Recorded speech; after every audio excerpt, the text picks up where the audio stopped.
নমস্কার, আমি সোমা। আমার আরও একটি নতুন ব্লগে আপনাদেরকে অনেক স্বাগত। কেমন আছেন সবাই? আশা করছি সবাই খুব ভালো আছেন, আর আমরাও বেশ ভালো আছি। আজকে মঙ্গলবার আর এখন বাজে সকাল 8টা।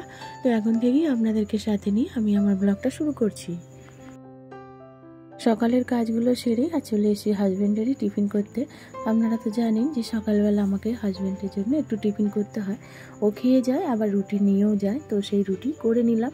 আর এই মুহূর্তে ওকে করে গুছিয়ে দিয়ে তারপরে ও বেরিয়ে যাবার পরে আর এদিকের কাজগুলোই আমি সারছিলাম।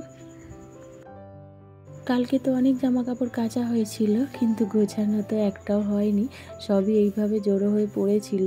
আসলে সন্ধ্যের পর আর ভালো লাগেনি। কাল তো সন্ধ্যের পরেও আবার রান্নাবান্না সারতে হয়েছে, এদিকের কাজও ছিল, আর এই জামা কাপড় তাই জন্য পরেই ছিল, গোছানো আর হয়নি সেইভাবে। তাই ভাবলাম এখন একটু গুছিয়ে নিই। এই মুহূর্তে হাতটাও খালি হয়ে গেছে, কাজ মোটামুটি হয়েই গেছে। আর এদিকে আবার জামা কাপড় গোছাতে গোছাতে ভাইয়ের ফোন এসেছিল। তো ভাইয়ের একটা বিরিয়ানির দোকান আছে, আর সেই বিরিয়ানি খানিকটা বেশি হয়ে গেছিলো বলে আনার জন্য ডাকছিল। আর এই মুহূর্তেই তো ছেলেটা নিয়ে চলেও এসেছে, তাই জন্য ভাবলাম একটু গরম করে নিই। আর ছেলেমেয়েরা তো ভীষণই খুশি, কারণ বিরিয়ানি খাবে, আর তাই জন্য একটু গরম করে নিচ্ছি, কারণ ঠান্ডা হয়ে আছে। বিরিয়ানিটা প্রায় দিন এইভাবেই খাওয়া হয়, তাই জন্য বাড়িতে আর অত করা হয় না। ভাই বেশিরভাগ সময় দিয়ে থাকে বা ওরাও গিয়ে খেয়ে আসে। আর আজকে এখানেও বেশ অনেকটাই বিরিয়ানি। আর এই যে গরম করাও হয়ে গেছে, তো তাড়াতাড়ি করে ওদেরকেই দিচ্ছি, কারণ ওদের আর ধৈর্য ধরছে না, সমানে বলে যাচ্ছে কখন দেবে। আর এই বিরিয়ানি জিনিসটা ওদের এতটাই পছন্দের যে কি বলবো। বিরিয়ানি যখন দেখেছে তো রুটি তো আর খাবেই না, এই যে বিরিয়ানি নিয়েই বসে পড়েছে। আজকে টিফিনে ওরা সবাই এটাই খাবে। আমার আবার বিরিয়ানিটা ঠিক এতটা পছন্দের হয় না, তবে খাই না যে তা নয়, খাই, অল্প স্বল্প একটু খেয়ে নিই। আর সকাল সকাল এই যে এইভাবে বিরিয়ানি খেতে মনে হয় খুব কম লোককেই দেখা যায়, তাই না? আর এই যে এরাও সকালবেলা বিরিয়ানি নিয়েই বসে পড়েছে। তো যাই হোক, ওদেরকে টিফিনটা খেতে দিয়ে তারপরে আমিও স্নান করে চলে এসেছিলাম। আর আমিও ওদেরই মতন একটু বিরিয়ানি টিফিনে খেয়ে নিয়েছিলাম। আর আজকে এইসব খাওয়া হয়েছিল বলে দুপুরে না রান্নাও করা হয়নি। আর এই বিরিয়ানিটা খেয়ে পেট বেশ ভরেই গেছিলো সবারই, কারণ জলখাবার খেতে তো একটু দেরি হয়েছিল, আর ভাত যেহেতু ছিল তো খাবার পরে তো পেট ভরবেই। আর গরমের মধ্যে আর ইচ্ছাই করছিল না যে আবার কোনো কিছু খেতে, তাই জন্য আর রান্নাই করিনি। ওরা যখন বললো আর খাবো না, তাই জন্য ভাবলাম তাহলে চলো, আমার যখন বাইরের কাজটা রয়েছে এটা নিয়েই এখন করা যাক। তাই জন্য একভাবেই বসে এই কাজটাই করছিলাম। এই মুহূর্তে কিন্তু অনেকটাই সময় পরে আমার কাজটা প্রায় হয়েই গেছে, কারণ একভাবে বসে করেছি বলে একটু তাড়াতাড়ি হয়েছে, আর যেহেতু ছেলে মেয়েরাও একটু হেল্প করে দিয়েছে। তো যাই হোক বন্ধুরা, ওইদিকের ওই কাজ সেরে তারপরে এই যে সন্ধেবাতি দেওয়া হয়েছে। আর এই মুহূর্তে আমিও চলে এসেছি রান্না করতে। ভাবলাম রান্নাটা তাড়াতাড়ি করে নিই, সারাটা দিন তো আর রান্না খাওয়া হয়নি, আর এই মুহূর্তে সবার বেশ খিদেও পেয়েছে, আর তাড়াতাড়ি করেই তাই রান্নাটাই করতে এলাম। দুপুরে রান্না হবে বলে আগের দিনের একটু কুমড়ো শাক ছিল, সেটা কাটা হয়েছিল, তো সেটা ওই রকমই পড়ে আছে, আর রান্না তো করাই হয়নি। তো ভাবছি নষ্ট যখন হয়ে যাবে এবেলা তো করে ফেলতেই হবে, আর তাই জন্য এই রাত্রেবেলায় যে শাক রান্নাই হচ্ছে। আপনারা হয়তো ভাববেন যে রাত্রিবেলা আবার কে শাক রান্না করে, কিন্তু এই যে আমি করছি, কারণ না শাকটা যদি এবেলা না রান্না করি কালকে পুরো ফেলে দিতে হবে। আর এমনিতেও এখন কুমড়ো শাকের অনেক দাম, আর তাছাড়া কুমড়ো শাকটা খেতে ভীষণ ভালোও লাগে, তাই ভাবলাম রাত্রির তো কী হয়েছে, করাই যাক।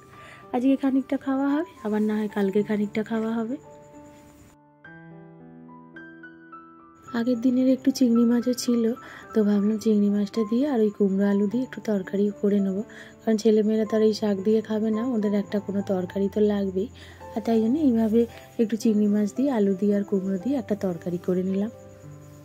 সেবেলা রান্নার ছুটি খেয়েছি বলে এবেলা সন্ধ্যে থেকে এত রান্নার তোড়জোড় চলছে যে কি বলবো। এই রান্না করতে করতে 8টা সাড়ে 8টা বেজেই গেল। আর তারপরে একটু ভাত রান্না হয়েছে, কারণ সারাদিন তো ভাত খাওয়া হয়নি, তাই রাত্রে গরম গরম ভাত রান্না করে নিয়েছিলাম।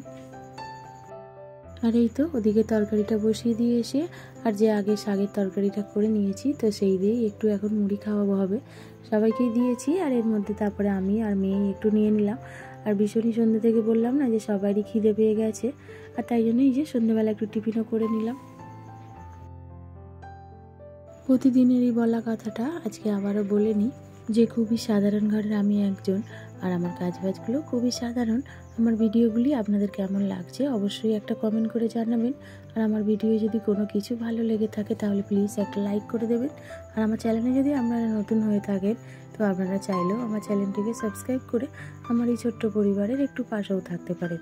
আর যারা যারা আমার চ্যানেলটিকে সাবস্ক্রাইব করে ফেলেছেন তাদেরকে অসংখ্য ধন্যবাদ। আর এখন কিন্তু অনেকটাই সময় পরে, এখন রাত্রিরে শোবার জন্যই তোড়জোড় চলছে। এখন তো এই গরম যতদিন পড়েছে এইভাবেই শোয়া হচ্ছে মেঝেতেই, মানে আমার শাশুড়ির ঘরের মেঝেটাতেই। আমাদের ঘরটা তো বলেইছি যে একদমই শোয়া যায় না গরমের মধ্যে, তবু এই মেঝেটা একটু শুলে ঠান্ডা ভাব লাগে, কারণ নিচে ওই ছোটো পাখাটা চালিয়ে দিয়ে ওপরে পাখাটা চলে। কিন্তু আমাদের ঘরে এতই গরম যতই পাখা চালাই না কেন কোনো হাওয়াই যেন গায়ে লাগে না। আর এই মুহূর্তে কিন্তু সব কাজও হয়ে গেছে, রাত্রিরের খাওয়াটাও হয়ে গেছে। তখন রান্নাবান্না সেরে তারপরে আমি একটু ফ্রেশ হয়ে নিয়েছিলাম, তারপরে একটু বসে সময় কাটিয়েছি। আর তারপরে রাত্রিরের খাওয়াটা সেরে আর এই মুহূর্তে এখন চলে এলাম ঘুমাতে। গরমকালটা আমাদের শোয়াটা খুবই কষ্টকরই হয় গরমের জন্যে। আমাদের জানি না ওই ঘরটা কেন এত গরম, যখন দরজা বন্ধ করে শোয়া হয় তখন মনে হয় যেন দম বন্ধ হয়ে আসছে। তাহলে চলুন, আমার আজকের ভিডিওটি এই পর্যন্তই। আজ ভিডিওটা আর বেশি বড়ই করতে পারিনি, আর এখানে ভিডিওটা শেষ করে আপনাদের থেকেও বিদায় চেয়ে নিচ্ছি। আবারও দেখা হবে নতুন ব্লগে। সবাই খুব ভালো থাকবেন।